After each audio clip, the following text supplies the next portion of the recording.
आपको हमारे चैनल पर आपको बहुत बहुत स्वागत है, अभिनंदन है। लेसन प्लान यह है, लेसन प्लान स्कूलों में बनाना जरूरी है।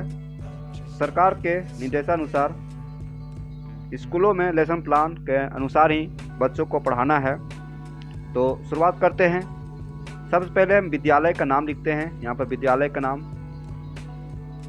का नाम लिखेंगे। उसके बाद दिनांक का मेंशन करेंगे, तारीख, यहाँ तारीख मेंशन करेंगे।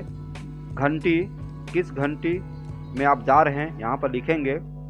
शिक्षण सामग्री, तो शिक्षण सामग्री डस्टर, चौक, पॉइंटर, पुस्तक इत्यादि शिक्षण सामग्री में लिखेंगे। पाठ का शीर्षक, तो पाठ का शीर्षक यहाँ है ग्रामेटिकल है, व्याकरण आधारित है। तो क्या है? अनुनासिक ध्वनियाँ। अनुनासिक जो नाक से उच्चारण होता है, जैसे ये है अनुनासिक ध्वनियाँ, इसके बारे में हम बताएंगे। तो ये पाठ का शीर्षक है। तो देखिए, पाठ का उद्देश्य के बारे में बात किया जाए तो पाठ का उद्देश्य को दो भागों में विभाजित किया गया, सामान्य उद्देश्य और विशिष्ट उद्देश्य। सामान्य उद्देश्य, विशिष्ट उद्देश्य। तो सामान्य उद्देश्य के अंतर्गत देखिए, बच्चों में हिंदी व्याकरण के प्रति जिज्ञासा उत्पन्न करना। ये हुआ। बच्चों में उच्चारण की शुद्धता पर विशेष ध्यान देना। बच्चों में पंचम वर्ण की जानकारी होना। ये जो है अंगा, इया, मूर्धन्य, न, म, ये सब पंचम वर्ण कहलाएगा।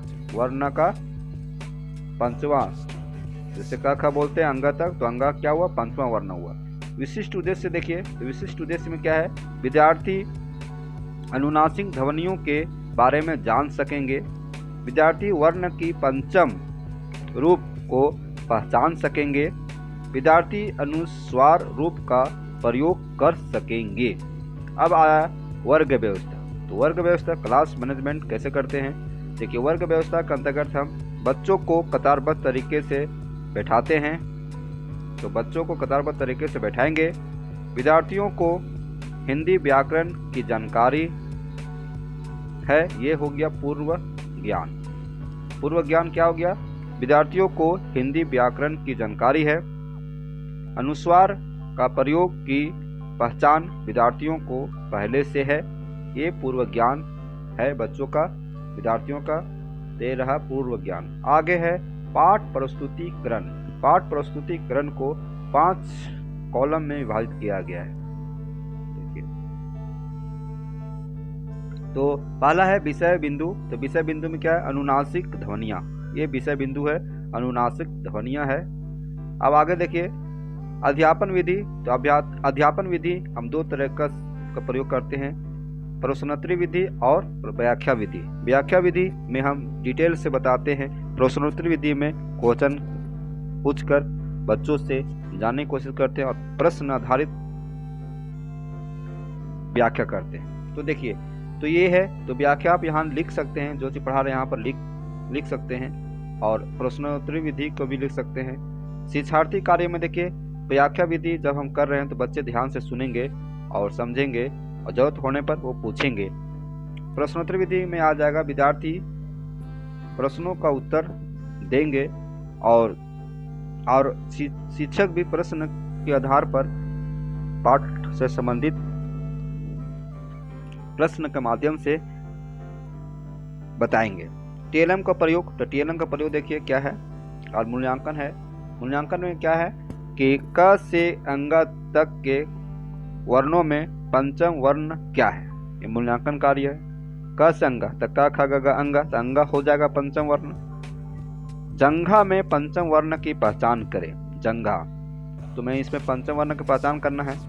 अब देखिए, जब क्लास समाप्ति की ओर है और आपके पास 5 मिनट का समय है, तो उसी 5 मिनट में हमको क्या करना है? पुनरावृत्ति करना है। पुनरावृत्ति अर्थात जो पाठ को हम पढ़ाए हैं उसी को फिर से थोड़ा रिपीट कर देना है, तरोताजा हो जाएगा बच्चों का मस्तिष्क। तो देखिए, अनुस्वार का उपयोग देखिए इस तरह से होता है।